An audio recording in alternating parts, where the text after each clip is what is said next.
നാവിനെ പരിരക്ഷിക്കുക. പ്രധാനമായി അത് തന്നെ. തിരുനബിയുടെ ആ വാക്ക് ഈ റമദാനിലും മരണം വരെയുള്ള നോമ്പുകാലത്തും നാം ഓർക്കണം.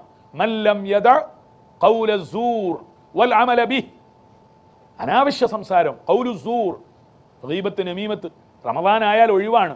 ആ സമയത്താണ് നമ്മൾ കൂടുതൽ മറ്റുള്ളവരെ കുറിച്ചുള്ള പരാമർശങ്ങൾ, രാഷ്ട്രീയവും തെരഞ്ഞെടുപ്പും വിജയവും പരാജയവും ഇതുമായി ബന്ധപ്പെട്ട് നമ്മുടെ നാവ് യുദ്ധകലശലായ രംഗത്താണ്. ഈ ഘട്ടത്തിൽ ഫലൈസലില്ലാഹി ആജ, മാന്യ ഭക്തജനങ്ങളെ, നിങ്ങൾ പട്ടിണി കിടക്കേണ്ട ആവശ്യം, അതിലൊരു താല്പര്യവും അള്ളാഹുവിനില്ല.